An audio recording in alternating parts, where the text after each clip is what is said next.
What's the one thing that you can do to cut taxes? Hi, I'm Jim Flouse. I work with real estate agents around the country to help them avoid overpaying the IRS. You know, there are any number of things you could be doing right now to minimize your taxes. There's a countless number of tax deductions. I did a YouTube video once where I listed over 50 tax deductions just for real estate agents alone.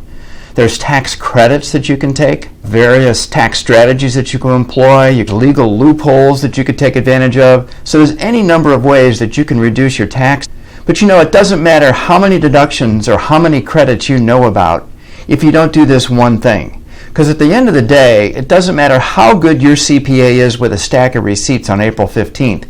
If you didn't know ahead of time, for example, that you can claim your child's braces as a business deduction and set up a Section 105 plan so that you can implement that strategy before December 31st, well then it's too late to take advantage of those kinds of things on April 15th. So the bottom line is the number one mistake that agents make is failing to plan. You know, I used to go to networking meetings and a financial planner was there, and every week he would use that phrase, you know, failing to plan is planning to fail.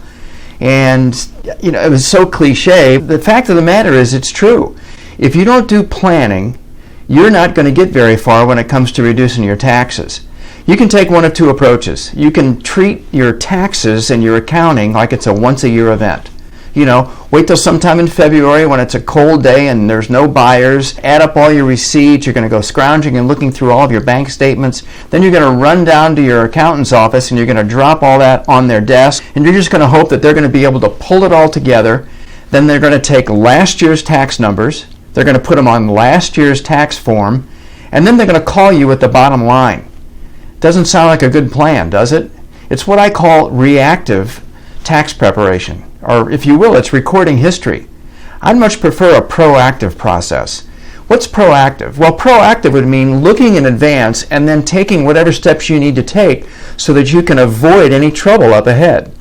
Here's what the process looks like. First of all, we review your last year's tax return.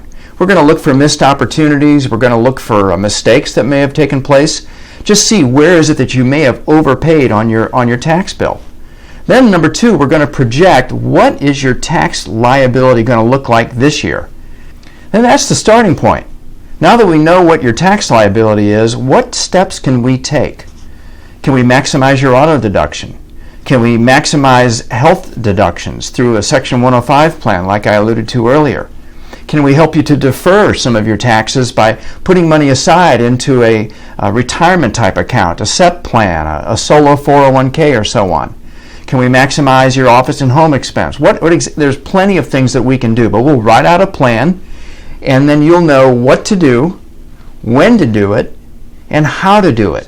I mean, if you're in the 15%, let's say, average tax bracket when it comes to your federal taxes, and then if you live in a state where there's maybe another 5% tax, and then you add on top of that self-employment tax, 15 plus 5 plus another 15% for self-employment tax, well, you're looking at 35 cents on the dollar just for taxes. That's why we do tax planning. Taxes are the number one expense a real estate agent has when they do business every year.